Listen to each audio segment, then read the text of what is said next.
আমরা আছি Saint Martin দ্বীপে। তো সেন্ট মার্টিনে জাল টেনে মাছ ধরা হচ্ছে।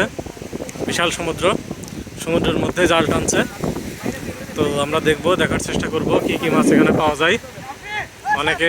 অনেক অনেক বাতাস আর সমুদ্রের ঢেউ।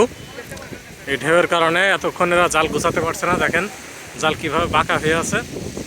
তো এই পর্যন্ত যতদূর দেখা যায়, এই যে সোজা লাল মানুষটির মাথার উপর দিয়ে এই পর্যন্ত পুরা বাঁকা, আর ওইখান থেকে সোজা। তো এইটুকু শুধুমাত্র বাতাসের কারণে বাঁকা হয়ে আছে। তো এইটুকু সোজা করলেই জালটা পাওয়া যাবে। আর কী কী মাছ পাওয়া যায় পুরোটা দেখবো এবং পুরোটা দেখেন। এখন আমি যে পশ্চিম দিকে চলে এসেছি, জাল টানা চলছে। কিছুক্ষণের মধ্যে জাল টানা শেষ হয়ে যাবে। কী কী মাছ পাওয়া যায় এখান থেকে আমরা দেখব। এই যে জাল টানা প্রায় শেষ, কাছাকাছি।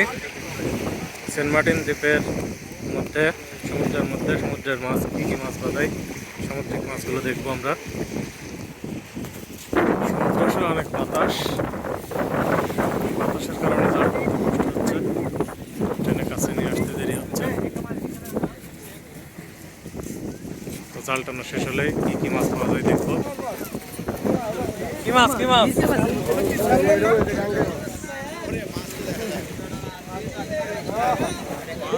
মাছের থেকে মানুষ বেশি, তার থেকে ক্যামেরা বেশি।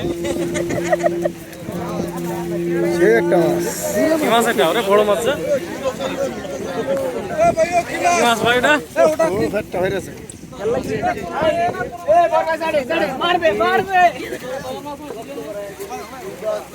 কাটলো কিসে? অনেক বড় মাছ। কাটলো কিসে এটা? এটা কেটে মারছে। ও বড় মাছে ওরা খাইতে গেছে।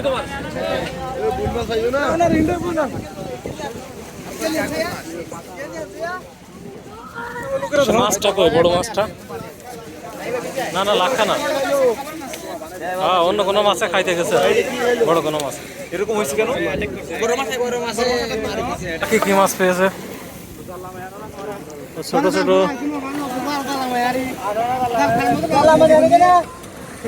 এগুলো ছোট ছোট বাচ্চা মাছ,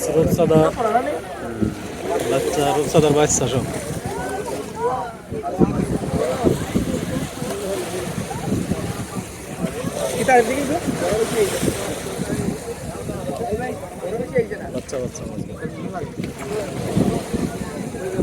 ওই একটা কাইকলা। কি মাছ? ওইগুলা কি স্যামন নাকি? এই নাকি জেলি নাকি? জেলি। হ্যাঁ, জেলি এত করতে আছে এখানে। জেলি গায়ে লাগলে তো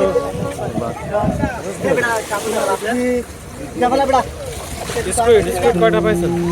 4-5টা স্কুইড পাইছে।